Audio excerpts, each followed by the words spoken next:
আমার প্রিয় ছাত্রীরা, অষ্টম শ্রেণীর ছাত্রীরা, আজকে তোমাদের পাঠ হচ্ছে অস্থিত পৃথিবীর তৃতীয় পর্ব। সেখানে আমরা অগ্ন্যুৎগম নিয়ে আলোচনা করব। অগ্ন্যুৎগম কি? অগ্ন্যুৎগম কাকে বলে? যখন কি হচ্ছে, ভূ অভ্যন্তরে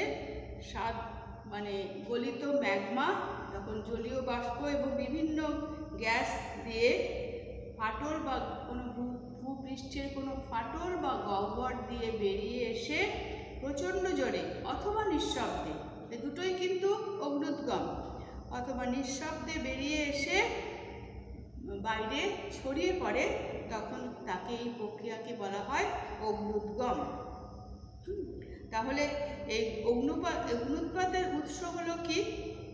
যে আমাদের যেগুলো আছে আগ্নেয়গিরি, আগের সেই আগ্নেয়গিরি আর ভূ অভ্যন্তরের যে ভূপৃষ্ঠের যে ফাটল, সেইগুলো এই বারে বারে এক জায়গায় কি হয়, অগ্ন্যুৎগম হতে হতে সেই জায়গাটাতে আগ্নেয়গিরি তৈরি হয়। ভূপৃষ্ঠের নিচে এখানে কি অ্যাস্টোনোস্ফিয়ার, এখানে হচ্ছে এই অঞ্চলে আমরা পাই হচ্ছে ম্যাগমা।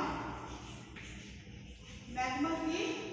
ম্যাগমা হচ্ছে শিলাস্তর যখন প্রচণ্ড উত্তাপে, যখন শিলা তরলভাবে থাকে এবং তখন তাকে আমরা ম্যাগমা বলি। এই ম্যাগমা ভূ অভ্যন্তরের কোথাও এই একটা গহ্বর তৈরি করে। হ্যাঁ, একে বলা হয় ম্যাগমা চেম্বার, ম্যাগমা গহ্বর। সেই ম্যাগমা গহ্বর ভূপৃষ্ঠে সাধারণত দেখা যায় ভূত্বকে একদম নিচের দিকে এবং ভূমণ্ডলের ওপর দিকে এই ম্যাগমা গহ্বরগুলো তৈরি হয়। এখান থেকে কি হয়, যে ফাটল দিয়ে ভূপৃষ্ঠের ফাটল দিয়ে কি এই ম্যাগমাগুলো উঠে আসে, উঠে ভূপৃষ্ঠের ওপরে চারিদিকে ছড়িয়ে পড়ে কি করে, একটি শঙ্কু আকৃতির কি পর্বত তৈরি করে। হ্যাঁ, যাকে আমরা বলি আগ্নেয় পর্বত। লাভা সঞ্চিত হয়ে এই পর্বত তৈরি হয় বলে একে আমরা কি বলি, সঞ্চয়জাত পর্বত। পর্বত যখন পড়বে, পর্বত অনেক রকমের পর্বত আছে। ভঙ্গিল পর্বত পড়েও এসছে ক্লাস 7-এ। ভঙ্গিল পর্বত, স্তূপ পর্বত, সঞ্চয়জাত পর্বত, ক্ষয়জাত পর্বত। এটি সঞ্চয়জাত পর্বতের মধ্যে পড়ছে। যেমন আমাদের ভিসুভিয়াস, ইটালির ভিসুভিয়াস, ভারতের ব্যারেন, আন্দামান নিকোবর দ্বীপপুঞ্জের একটি দ্বীপ হচ্ছে ব্যারেন, যেটা অগ্ন্যুৎপাতের ফলেই তৈরি হয়েছে। তারপরে ইন্দোনেশিয়ার কাকাতোয়া, এগুলো হচ্ছে এই জাতীয়। এটনা, ইটালির এটনা, সিসিলি দ্বীপে, এগুলো হচ্ছে জাতীয় পর্বত। সুতরাং এই অগ্ন্যুৎপাতের উৎস হচ্ছে কখনো হচ্ছে আগ্নেয়গিরি, আবার কখনো দেখা যায় ফাটলের মধ্যে দিয়ে বেরিয়ে এসে বিদার অগ্ন্যুৎগমের ফলেও এই অগ্ন্যুৎগম হচ্ছে। এবার দেখা যাচ্ছে তোমাদের বইয়ের ছবিটাই দেখো, ম্যাগমা প্রকোষ্ঠ কোন জায়গাটাকে কি বলা হয়? হ্যাঁ, যে এখানে হচ্ছে ম্যাগমা চেম্বার, এখানে যে নলটা দিয়ে উঠে আসছে লাভা, সেটি হচ্ছে আগ্নেয়গিরির প্রধান নল।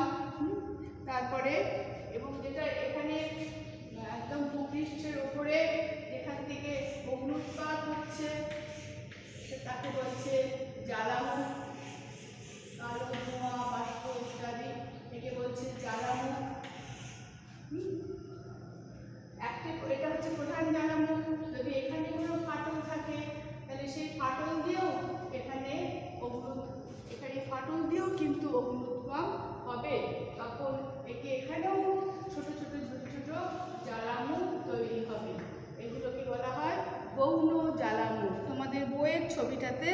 দেখে নাও। আর এই যে একটা লেয়ার দেখছো, এগুলো একটা লাভার লেয়ার, আবার তার উপরে ছাই বা ভস্মের লেয়ার। কেননা এই অগ্নুৎপাত একেবারে কন্টিনিউয়াসলি চলে না, মাঝে মাঝে এর মধ্যে বিরাম ঘটে। বিরাম যখন ঘটে তখন ছাইটা ইত্যাদি এর ওপরে আবার জমা হয়। সেই জন্য একটি লাভার লেয়ার, স্তরে স্তরে লাভার লেয়ার এবং তার সঙ্গে সঙ্গে আবার ছাই, বিভিন্ন খনিজ, এগুলোরও স্তর দেখা যায়। আচ্ছা, এবার এই অগ্নুৎপাত আমাদের পরিবেশকে কিভাবে প্রভাবিত করে। এটা আমাদের প্রথম পৃথিবীর যখন সৃষ্টি হয় তখন কিন্তু শুধু এই অগ্নুৎপাতই ঘটে চলেছে। ওপরটা শক্ত, পৃথিবীর ভূপৃষ্ঠ শক্ত হয়ে আছে, কঠিন, বাইরে ঠান্ডায় কঠিন হচ্ছে, কিন্তু ভেতরে গলিত পদার্থ কি সমানে রয়েছে এবং তার সঙ্গে পৃথিবী সমানে প্রচণ্ড বেগে ঘুরে চলেছে। ফলে এই ভেতরের যে গলিত ম্যাগমা সেগুলো লাভা হয়ে বেরিয়ে আসছে, এসে ওপরটার আস্তে আস্তে শক্ত হয়ে যাচ্ছে এইভাবে। এবং ওর সঙ্গে যে বাষ্প, লাভার সঙ্গে যে বাষ্প বেরিয়ে বায়ুমণ্ডলে মিশছে এবং জলীয় বাষ্প যে বায়ুমণ্ডলে মিশছে, সেই জলীয় বাষ্প কি হচ্ছে, ঠান্ডা হয়ে মেঘ হয়ে বৃষ্টিপাত ঘটাচ্ছে এবং পৃথিবী আস্তে আস্তে শীতল হচ্ছে এবং পৃথিবীতে নিচু জায়গাগুলো ওই জলে পূর্ণ হয়ে গিয়ে সেখানে মহাসাগর তৈরি হচ্ছে। এইভাবে ক্রমশ পৃথিবী আমাদের মানুষের বা প্রাণী জগতের বসবাসের উপযুক্ত হয়ে উঠছে, একটা উপযুক্ত বাস্তুতন্ত্র গড়ে উঠছে।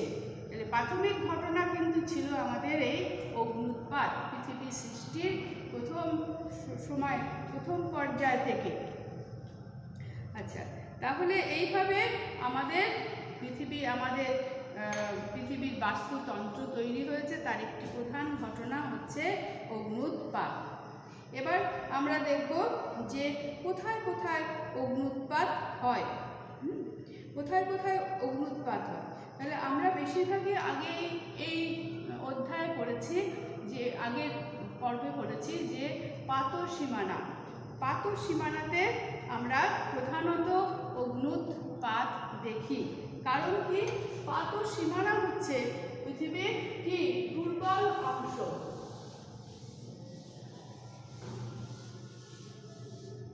এখান থেকে এই পাতের যখন চলন ঘটে তখনই এই স্থানগুলো খুব দুর্বল হয়ে পড়ে এবং এই ভূপৃষ্ঠের এই অংশগুলো দিয়ে তখন অভ্যন্তরে গলিত ম্যাগমা গড়ে ওঠে। তাহলে আমরা যদি পাত সীমানা এবং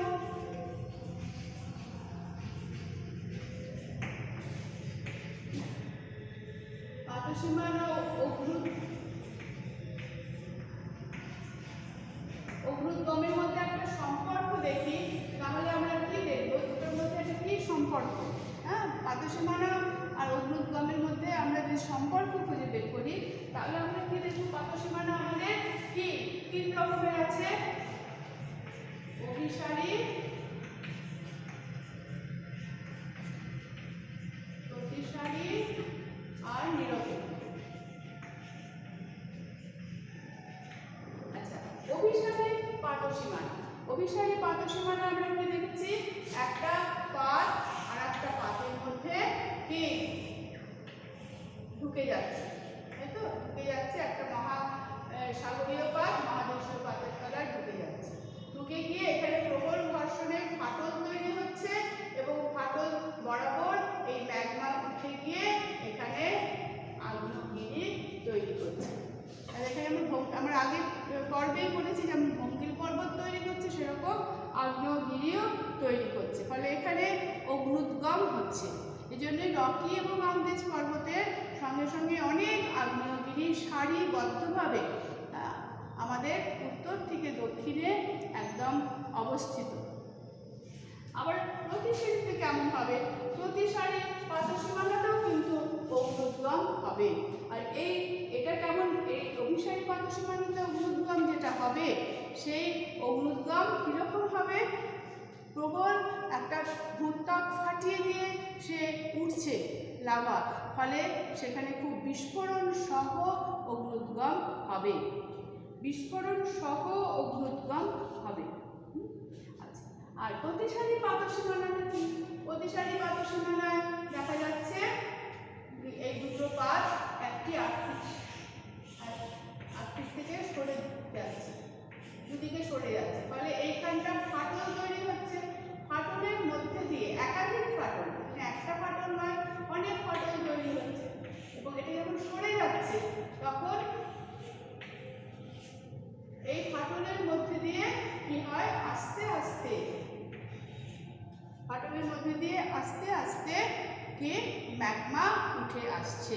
এখানে এত প্রবল চাপ থাকে না, প্রবল চাপ থাকে না, এই কারণে এটা দুটো পাত পরিচালন স্রোতের প্রভাবে, আগের দিনই পড়িয়েছি, পরিচালন স্রোতের প্রভাবে আস্তে আস্তে দুপাশে সরে যায়, ভূত্বকে টান পড়ে, ভূত্বকে টান পড়লে ফাটল হয়, আর এই ফাটল দিয়ে আস্তে আস্তে ম্যাগমা ছড়িয়ে পড়ে। তাহলে অপসারী পাদসীমানায় কি দেখা যাচ্ছে, বিদার অগ্নুদ্গম, অর্থাৎ একাধিক ফাটল দিয়ে আস্তে আস্তে গলিত ম্যাগমা উঠে আসছে। এখানে কোনো চাপ নেই তো, এখানে যেমন অভিসারীতে যেমন চাপ আছে, এখানে তেমন চাপ নেই, চাপটা রিলিজ হয়ে যাচ্ছে, চাপটা কমে যাচ্ছে, তাহলে আস্তে আস্তে ম্যাগমা উঠে আসছে। নিরপেক্ষ পাদসীমানাতে আমি আগের দিন বলিয়েছি যেমন ভূমিকম্প হয়, সেই রকম কিছু কিছু সময়ে অগ্নুৎপাতও হয়। সেটা হচ্ছে এই চ্যুতি বরাবর, এই দুটো পাত এই চ্যুতি বরাবর যখন সরে যায় তখন এখানে চাপটা কমে যায়, চাপের ভারসাম্য নষ্ট হয়ে যায়, তখন ভেতর থেকে অ্যাস্টেনোস্ফিয়ার থেকে ম্যাগমা উঠে আসে। তাহলে এটাও কিন্তু খুব কি নিরীহ, অর্থাৎ এখানে খুব বেশি বিস্ফোরণ হয় না, আস্তে আস্তে উঠে আসে এবং একাধিক ফাটলের মধ্যে দিয়ে, যখন চ্যুতি হয় বরাবর তখন একাধিক ফাটলের মধ্যে দিয়ে উঠে আসে, ফলে একে বলা হয় বিদার অগ্নুৎগম। বিদার অগ্নুৎগম আমাদের যে ডেকান ট্র্যাপ জোন, আমাদের দক্ষিণ ভারতের যে দাক্ষিণাত্যের মালভূমির মাঝখানে মহারাষ্ট্র মালভূমিতে এটা একটা এরকম বিদার অগ্নুৎগমের জন্য এই ভূমিরূপটা তৈরি হয়েছিল। এখানে একাধিক প্রচুর ফাটল দেখা যায়, সেই ফাটল দিয়ে দিয়ে আস্তে আস্তে উঠে আসছে, এবং এরা কি ভূমিরূপ তৈরি করছে, এটা কিন্তু আগ্নেয়গিরি তৈরি করছে না, এরা করছে হচ্ছে কি ভূমিরূপ, মালভূমি তৈরি করছে, লাভা গঠিত মালভূমি। হ্যাঁ, তাহলে এই হচ্ছে আমাদের পাদসীমানা এবং অগ্নুৎগমের মধ্যে আমাদের কি সম্পর্ক। আচ্ছা, এবার আমরা দেখব যে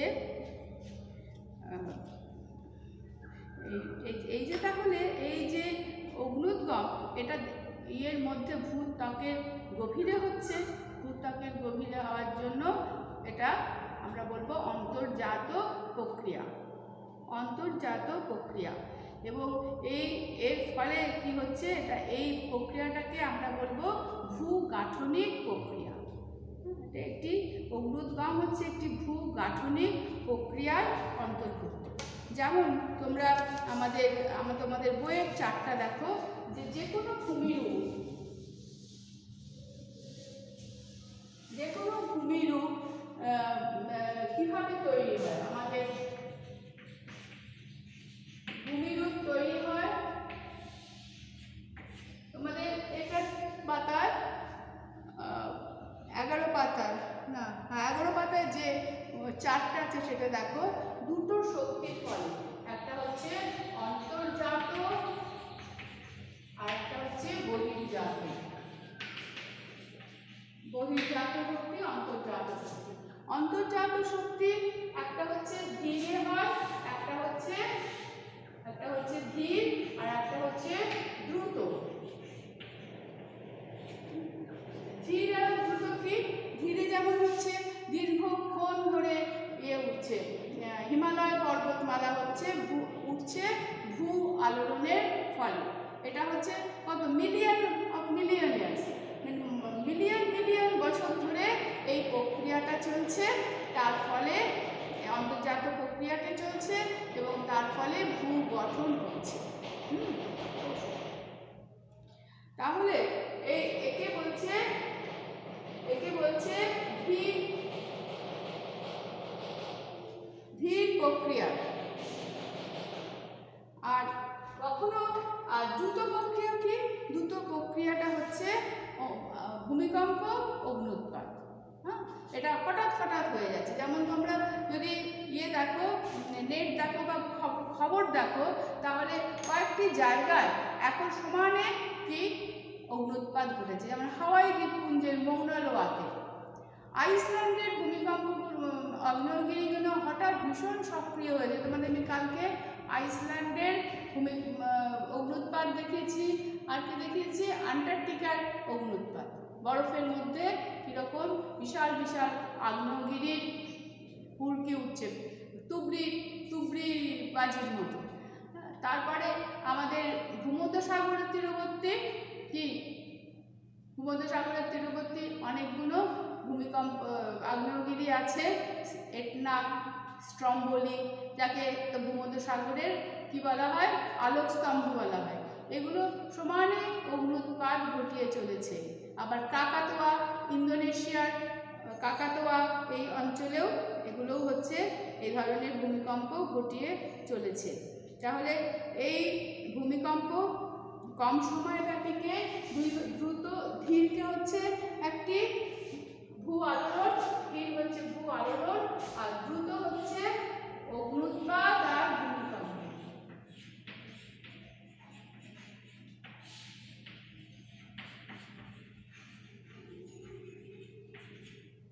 অগ্ন্যুৎপাত ও ভূমিকম্প, এটাই হচ্ছে দ্রুত প্রক্রিয়া। আর বহির্জাত শক্তিগুলো কি সেটা তোমরা জানো। বহির্জাত শক্তি প্রথমে হচ্ছে আমরা যারা খুব কমন দেখি, সাধারণ দেখি নদী বা শীতল অঞ্চলে হিমবাহ, মরুভূমি অঞ্চলে এখানে খুব কম বৃষ্টি বা বৃষ্টি নেই বললেই চলে, সেখানে প্রধান শক্তি হচ্ছে বায়ু। আর সমুদ্রের উপকূলে সমুদ্র তরঙ্গ। তাহলে এই দুটো জিনিসের মিথস্ক্রিয়ায় তৈরি হচ্ছে ভূমিরূপ। এই সম্পর্কে আমরা ক্লাস 9-এ আবার খুব ভালোভাবে পড়ব। তাহলে এবার অগ্ন্যুৎপাত কিভাবে ঘটে, কিভাবে হয় সেটা সম্পর্কে আমরা একটু জানি।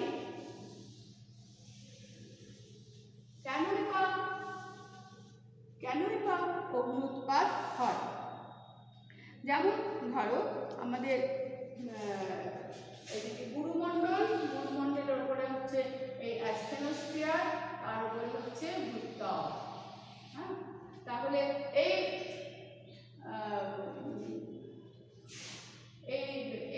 এখানে কি হয়? এইখানে সমস্ত অ্যাস্টেনোস্ফিয়ারে যতই আমরা নিচের দিকে নামি ততই কি হয়? কি তাপ বাড়তে থাকে। গুরুমণ্ডলে কত প্রায় 2000 ডিগ্রি সেন্টিগ্রেডে আমাদের সমস্ত তার উত্তাপ হচ্ছে 2000 ডিগ্রি সেন্টিগ্রেড। আরও নিচের দিকে আরও বেশি উত্তাপ, গুরুমণ্ডলের ওপরের দিকে 2000 ডিগ্রি সেন্টিগ্রেড, নিচের দিকে 3000 ডিগ্রিতে উঠে গেছে। তাহলে এই চাপে কখনোই কি শিলা কি হয়ে থাকে না, এই তাপে কখনোই শিলা কি হয়ে থাকে? গলে যায়। শিলা সলিড বা শক্ত হয়ে থাকে না। আমরা শিলা করার সময় দেখব শিলাগত কোনো খনিজের সমন্বয়, কিন্তু প্রচণ্ড তাপে এটি গলে যায়। কিন্তু দেখা যাচ্ছে কি যে ওপরে গুরুমণ্ডল তো ভূত্বকেরও নিচে, এখানে আর যত নিচে যাবে তত চাপ বাড়তে থাকবে। তাহলে এখানে যত নিচে যাওয়া যাবে ততই হচ্ছে কি হয়? আর গলনাঙ্ক কি চাপ বাড়ার সঙ্গে সঙ্গে গলনাঙ্ক বেড়ে যায়। হ্যাঁ, ফলে শিলা একেবারে গলে না গিয়ে কিছুটা সান্দ্র অবস্থায় থাকে, চটচটে পিচের মতো, থকথকে পিচের মতো সান্দ্র অবস্থায় থাকে। এবং যার একটা সেটা যার মধ্যে দিয়ে একটা প্রবাহ সম্ভব, একটু এদিক থেকে ওদিকে সে যেতে পারে। আচ্ছা, কিন্তু দেখা যায় তার মধ্যেও কোনো কোনো জায়গায়, যেটা আমি আগের দিন বলেছিলাম, কোনো কোনো জায়গায় তেজস্ক্রিয় পদার্থের ঘনীভবনের জন্য, তেজস্ক্রিয় পদার্থের কনসেন্ট্রেশন, কেন্দ্রীভবন, ঘনীভবন ভুল বলেছি, সরি, কেন্দ্রীভবনের জন্য এখানে টেম্পারেচার বেশি বেড়ে যায়। হ্যাঁ, এগুলোকে বলা হয় হটস্পট বা তপ্ত বিন্দু।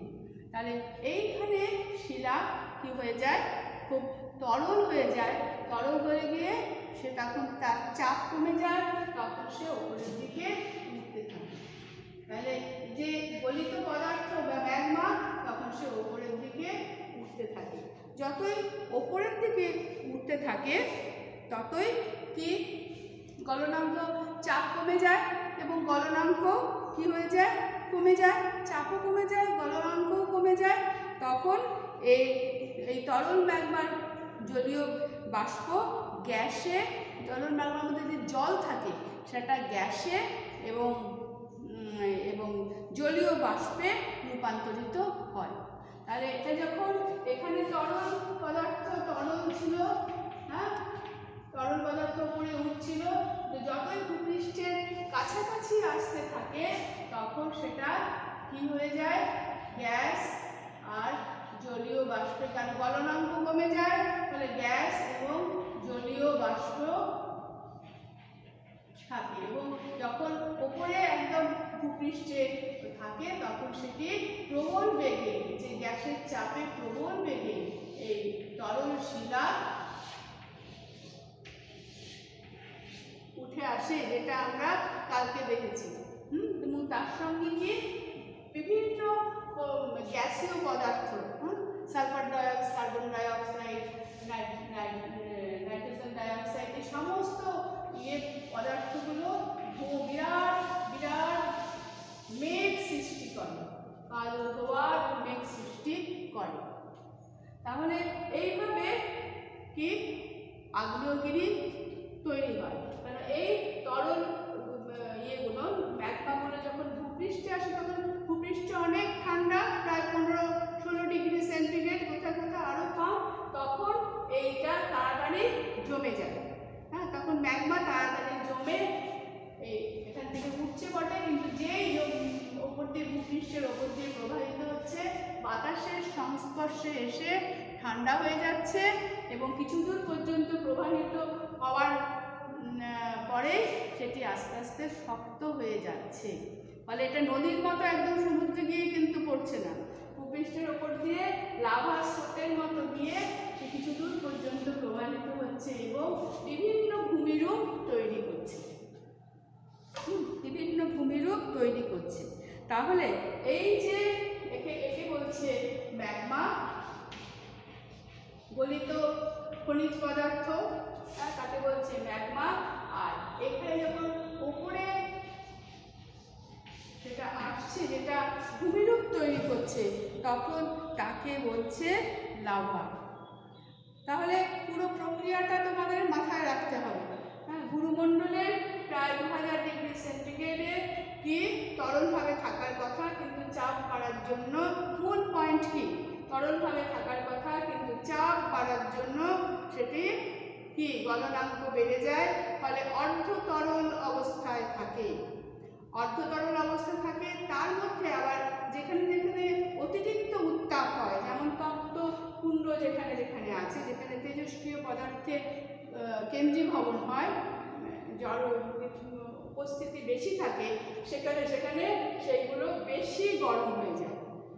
যখন এই তপ্তকুণ্ড অর্থাৎ বেশি যেখানে গরম হয়ে যায়, এই তপ্তকুণ্ড থেকে কি তরল শিলা কি ওপরের দিকে উঠতে থাকে। হ্যাঁ, ওপরের দিকে উঠতে থাকে ফাটল বরাবর, হয়তো ভূত্বকের এটা কোনো দুর্বল স্থান, ফাটল বরাবর উঠে যায়। যতই ভূপৃষ্ঠের কাছে আসতে থাকে ততই তার গলনাঙ্ক, চাপও কমে যায়, গলনাঙ্কও কমে যায়। ফলে লাভার মধ্যে যে জলীয় পদার্থ আছে সেটা জলীয় বাষ্পে পরিণত হয়। এই বাষ্প আরও উপরের দিকে কি হয়, ধাক্কা মারে, এবং প্রচণ্ড বিস্ফোরণ, যখন ভূমিকম্প হয় তার আগে এই বাষ্প যখন ধাক্কা মারছে তখন গুড়গুড় গুড়গুড় গুড়গুড় গুড়গুড় শব্দ হয়। যারা আশেপাশে থাকে তারা এই শব্দেই খুব সচেতন হয় এবং দূরে নিরাপদ জায়গায় চলে যায়। এখন অবশ্য অনেক যন্ত্র দিয়ে, যেগুলো জীবন্ত আগ্নেয়গিরি তার আশেপাশে সব যন্ত্র থাকে, সিসমোগ্রাফ যন্ত্র বা আরও নানা রকম আরও সফিস্টিকেটেড সব যন্ত্র বেরিয়েছে, সেগুলো বসানো থাকে। এরা অগ্নুৎপাতের গতি প্রকৃতি সম্পর্কে নির্দেশ দেয়, যে কতদূর লাভা উঠছে, কখন হবে ইত্যাদি। এই জনসাধারণকে এটা সম্পর্কে সচেতন করে দেয়। ভূবিজ্ঞানীরা এই ভলক্যানোর কাছাকাছি গিয়ে সারাক্ষণ এই নিরীক্ষণ করে এবং এই যন্ত্রগুলোর সম্পর্কে নানা তথ্য জানে এবং তারা বলতে পারে যে কখন মোটামুটি ভূমিকম্পটা হবে, ইমিডিয়েটলি হবে কিনা। যেমন আমাদের আবহাওয়ার পূর্বাভাস দেওয়া হয়, সাইক্লোন আসছে 7 দিন বাদে আসছে, 8 দিন বাদে আসছে, এরকম একটা আবহাওয়ার পূর্বাভাস দেওয়া হয়। সেই রকম ভূমিকম্প সম্পর্কেও কিন্তু ভূবিজ্ঞানীরা এখন কিছুটা পূর্বাভাস দিতে পারেন, যে মোটামুটি এটা এখন জীবন্ত হয়ে উঠেছে। হয়তো অনেক দিন সুপ্ত ছিল, তারপরে সেটা জীবন্ত হয়ে উঠেছে, এবার তারপরে সেটি কবে আবার বেরিয়ে আসবে, লাভা বেরিয়ে আসবে, সেই অনুসারে সমস্ত লোকজনকে কী করা হয়, আশেপাশের লোকজনকে নিরাপদ দূরত্বে সরিয়ে দেওয়া হয়। তাহলে এইভাবে হচ্ছে ভূমিকম্প হচ্ছে। তাহলে ম্যাগমা লাভার মধ্যে পার্থক্য কি? ম্যাগমা লাভার মধ্যে একটি পার্থক্য, ম্যাগমা হচ্ছে নিচে তরল অবস্থায় থাকে, তার মধ্যে জলও থাকে, কিন্তু যখন হয় একদম গল্পে থাকে, তরল অবস্থায় থাকে, এর মধ্যে